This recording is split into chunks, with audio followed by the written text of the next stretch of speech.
Street Jesus. That is my inspired brainchild. The reason Street Jesus has been formed is to promote this new wave. And make no mistake, the new wave is here. It is happening now. Street Jesus is a resource center for encouragement, training, guidance, and promotion of some very specific ways to empower and free God's people to serve Him now out in their own streets.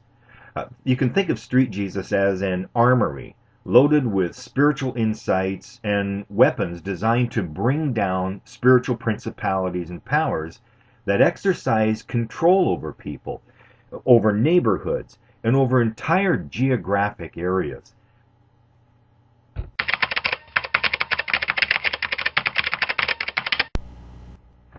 No, no, no, no, no. Now, churches may well grow as a result, but Street Jesus and the Free Jesus movement is not at all about growing someone's church.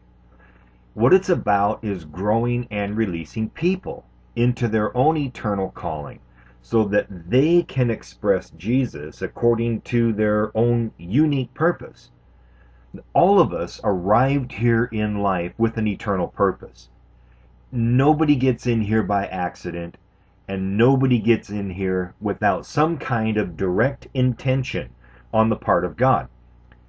This is the part of the wonder of the news that Jesus brought us, that He is the passage that reunites us with our own unique expression of God that only we can give into our world. Street Jesus and the global Free Jesus movement are about training in a life of discovery and freeing people to fully act in harmony with their created purpose and to show their world the amazing grace of God. Again, it's let my people go so they can serve me.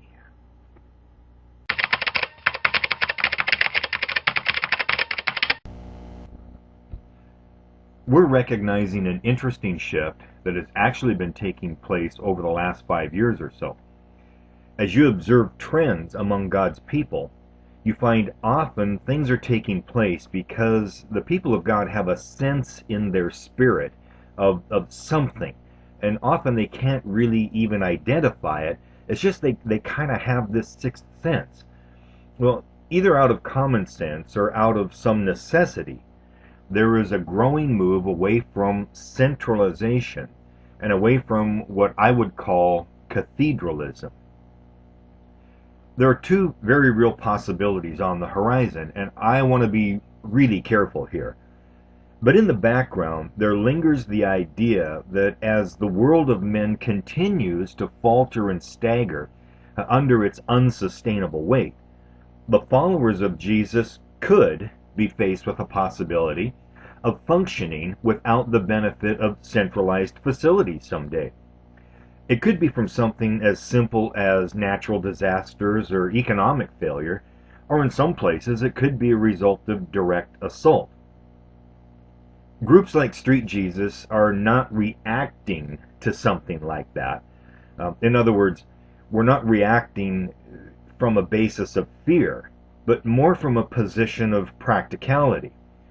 Proverbs tells us the prudent man foresees the evil and prepares in advance. Noah is a perfect example of that.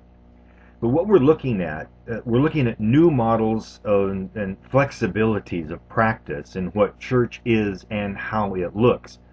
We're trying to look at a common sense format rooted in the streamlined practices of Jesus and the apostles to help facilitate what we'll call a return to efficiency. Now, I said there are two possibilities looming on the horizon.